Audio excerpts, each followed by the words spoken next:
नमस्ते beautiful souls, welcome back to the inner work project. आज हम मैनिफेस्टेशन को स्पिरिचुअलिटी से नहीं, साइंस के पर्सपेक्टिव से समझेंगे। चलो लेट्स स्टार्ट द वीडियो।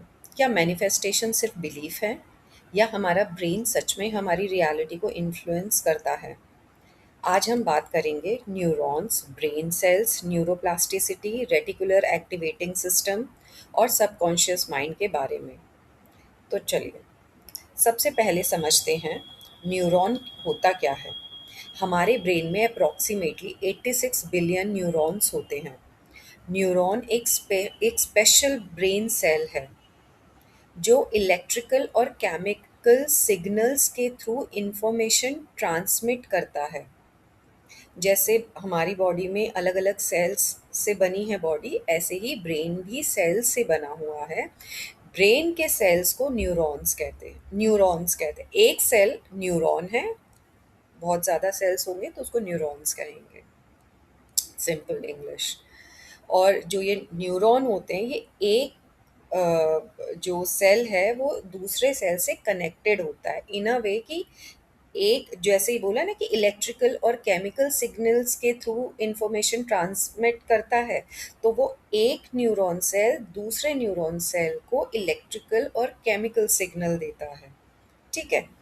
तो जैसे नॉर्मल वायर में इलेक्ट्रिसिटी होती है, वैसे ही उसमें इलेक्ट्रिकल चार्जेस क्रिएट होते हैं और केमिकल मॉलिक्यूल्स होते हैं जो हमारे बॉडी के अंदर, वो केम जो मॉलिक्यूल्स हैं वो केमिकल ही हैं। ठीक है। तो उनके थ्रू, इन दोनों के थ्रू जो न्यूरॉन्स हैं वो इंफॉर्मेशन एक जगह से दूसरी जगह पर भेजता है। तो हर थॉट, हर मेमोरी, हर इमोशन, हर हैबिट इन्हीं न्यूरॉन्स के थ्रू बनती है। इमेजिन करिए ब्रेन एक सिटी है, एक शहर है, और न्यूरॉन्स उस सिटी की रोड्स हैं। ठीक है। ये लंबे लंबे सेल्स होते हैं और एक के जब खत्म होता है तो वहीं से ही दूसरा स्टार्ट हो जाता है, तो बिल्कुल एक जैसे वायर की तरह होता है ना। तो एक समझिए कि बिल्कुल ये रोड है, उस रास्ते हैं ये उस शहर में। जितनी बार आप एक थॉट रिपीट करते हैं उतनी ही स्ट्रॉन्ग वो रोड बनती जाती है। अब हम समझते हैं कि न्यूरोप्लास्टिसिटी क्या है। साइंस कहता है your brain is not fixed, it changes through out life. इस प्रोसेस को कहते हैं न्यूरोप्लास्टिसिटी। मतलब हर बार जब आप एक नया थॉट रिपीट करते हैं, एक नया न्यूरल पाथवे ग्रेजुअली स्ट्रॉन्गर हो जाता है। ठीक है। तो जैसे जैसे आप एक थॉट क्रिएट करेंगे, फिर उसको जब रिपीट करेंगे तो वो एक न्यूरॉन से जो ट्रांसमिट हो रही है, एक जो आपका सिग्नल, तो वो बार बार जब आप भेजते हैं तो वो स्ट्रॉन्ग पाथवे बन जाता है। इसीलिए साइकोलॉजिस्ट डोनाल्ड हेब ने कहा था neurons that fire together wire together. Wire क्या, एक तार की तरह ना। तो जैसे जो एक तरीके जो न्यूरॉन्स एक साथ काम कर रहे हैं वो एक तार की तरह एक दूसरे से जुड़े हुए हैं। यानी जो न्यूरॉन्स बार बार एक साथ एक्टिव होते हैं उनके कनेक्शंस और मजबूत हो जाते हैं। अगर आप रोज सोचते हैं मैं मीन्स आई एम अ मैं फेल हो गया हूँ, आई एम अ फेलियर गाय, और जो भी, अगर आप अपने बारे में कोई भी नेगेटिव थॉट सोचते हैं तो ब्रेन उस पाथवे को स्ट्रेंथन करता रहता है। ठीक है। और अगर आप कॉन्शियसली एम्पावरिंग थॉट्स प्रैक्टिस करते हैं तो नए न्यूरल पाथवेज डेवलप हो जाते हैं। ठीक है। एक नया थॉट पैटर्न आप कॉन्शियसली सोचते हैं तो नए न्यूरॉन का जो पाथवे है वो डेवलप होना स्टार्ट हो जाता है। अब हम बात करते हैं द सबकॉन्शियस माइंड की। हमारे बहुत से डेली एक्शंस ऑटोमेटिक होते हैं, जैसे ड्राइविंग, वॉकिंग, टाइपिंग। ये सब रिपीटेड प्रैक्टिस के बाद एफर्टलेस लगते हैं। और सोचो जब एकदम आपने स्टार्टिंग किया होगा, जब आप बच्चे होंगे तो जब वॉक करना होगा तो वो भी मुश्किल था। बट आपने उस चीज़ को जब फर्स्ट टाइम किया तो एक न्यूरॉन पाथवे डेवलप होना शुरू हुआ। जैसे जैसे आप धीरे धीरे उसको प्रैक्टिस में लाते रहे तो वो न्यूरॉन पाथवे और मजबूत होता चला गया। ठीक है, इसी तरीके से ड्राइविंग। तो अब क्या है, अब आपको सोचना नहीं पड़ता कि मैं वॉक कैसे करूँगी, करूँगा या करूँगी। आपको पता है कि आपको वॉक करना है, तो आप उठना है, सीधा आपको वॉक करना है। तो ये होता है प्रैक्टिस से। और अब आप फ़ोन देख लीजिए। अब आप फ़ोन को आप क्या सोचते हैं कि मैं कैसे टाइप करूँगा? अपने आप ऑटोमैटिकली आपका हाथ वहाँ जाता है और टाइप करने लगता है। तो ये रिपीटेड प्रैक्टिस से आता है और ये आपके सबकॉन्शियस माइंड में बैठ जाता है। तो ये सब रिपीटेड प्रैक्टिस के बाद एफर्टलेस लगते हैं। इसी तरह रिपीटेड थॉट्स भी ऑटोमैटिक पैटर्न्स बन जाते हैं। इसीलिए अफर्मेशंस को कुछ लोग सबकॉन्शियस ट्रेनिंग की तरह यूज करते हैं। अफर्मेशन का पर्पस मैजिक क्रिएट करना नहीं होता है, बल्कि रिपीटेड हेल्दियर थॉट पैटर्न्स बनाना होता है। ठीक है। अब रेटिकुलर एक्टिवेटिंग सिस्टम क्या है, रास। इसमें क्या है कि ब्रेन के एक अमेजिंग फिल्टर है ये। ब्रेन का एक अमेजिंग फिल्टर है रेटिकुलर एक्टिवेटिंग सिस्टम। रैस ब्रेन का अटेंशन फिल्टर है। हर सेकंड लाखों इंफॉर्मेशन हमारे ब्रेन तक आती हैं, लेकिन ब्रेन सब नोटिस नहीं कर सकता। तो रैस डिसाइड करता है किस चीज़ पर अटेंशन देना है। एग्जाम्पल, अगर आप रेड कार खरीदने का सोचते हैं, अचानक हर जगह रेड कार्स दिखने लगती हैं। क्या रेड कार्स अचानक इंक्रीज हो गई हैं? नो, आपका ब्रेन उन्हें नोटिस करने लगा है।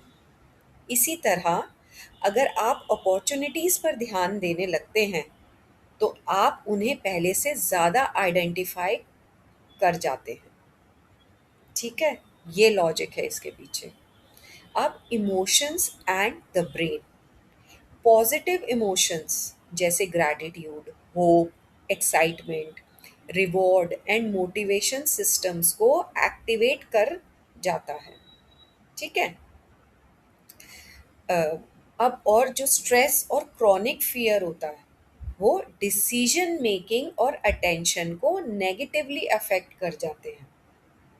तो अच्छे जो इमोशंस हैं, होप, एक्साइटमेंट, वो रिवॉर्ड एंड मोटिवेशन सिस्टम को एक्टिवेट करता है।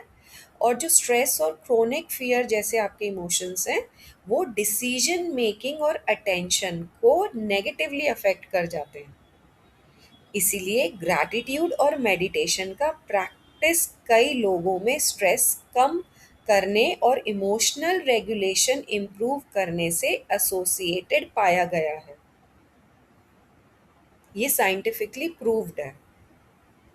So is manifestation scientific?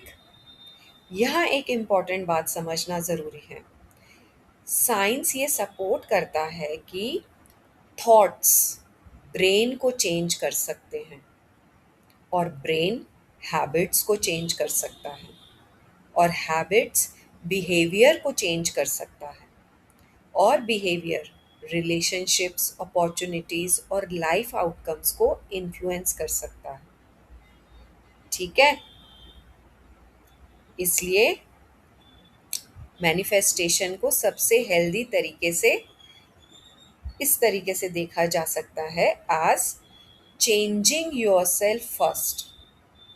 जब आपका बिहेवियर चेंज हो जाता है, आपके थॉट्स, आपके हैबिट्स, आपका ब्रेन सब चेंज हो जाता है, तो आप सबसे पहले अपने आप को चेंज करते हो ताकि आप बेटर डिसीजन लें, ज़्यादा कॉन्फिडेंट फील करें और हेल्दियर अपॉर्चुनिटीज़ और रिलेशनशिप्स क्रिएट कर सकें। अब पावरफुल डेली प्रैक्टिस। रोज सिर्फ 5 मिनट आंखें बंद करिए, डीप ब्रीदिंग करिए और रिपीट करिए, आई एम काम, I am confident, I am वर्दी, I choose growth, I notice opportunities, I trust my self. फिर इमेजिन करिए, आप ऑलरेडी वो पर्सन बन चुके हैं जो पीसफुल है, कॉन्फिडेंट है और अपनी लाइफ में पॉजिटिव एक्शन ले रहा है।